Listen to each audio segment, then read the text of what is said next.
Well, if you've seen my previous videos, or most of my previous videos, because I don't know exactly when I'm going to upload this, you'll see that I'm in a different spot. I used to stand right about, you can't see, but right back here with the computer up on the bookshelf and the light here reflecting off the wall. It's easier for me to put the light over here reflecting off of this and then back at me and the computer on the desk. We'll see how it goes.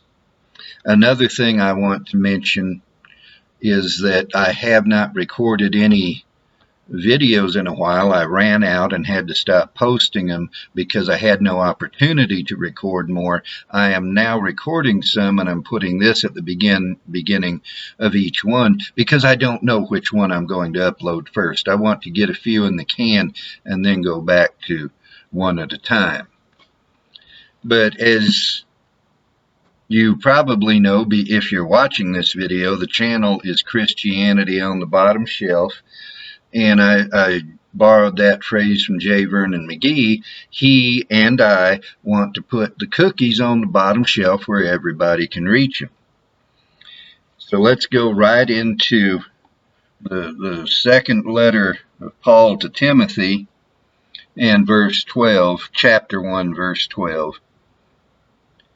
For this reason I also suffer these things, but I am not ashamed. And here's the part I want to emphasize.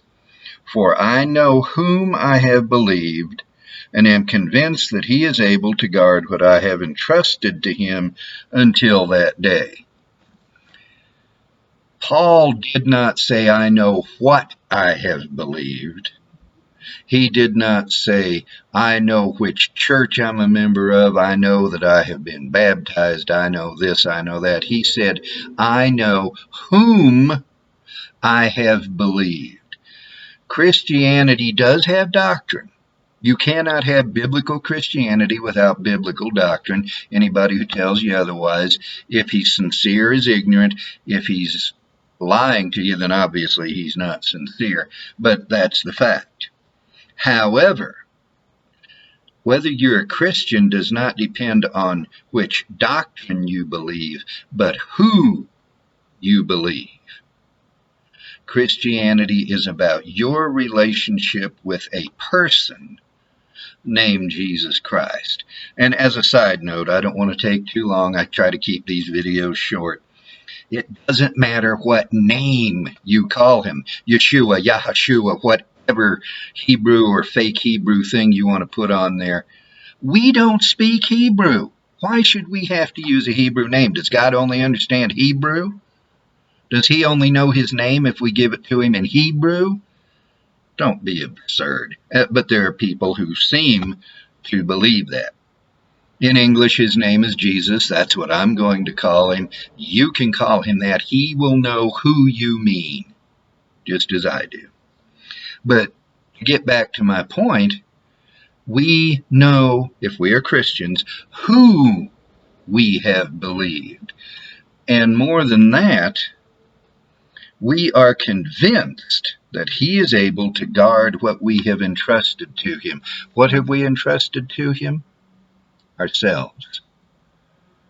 It's not just our soul. It's our mind, soul, body, personality, however you want to categorize that which makes us who we are.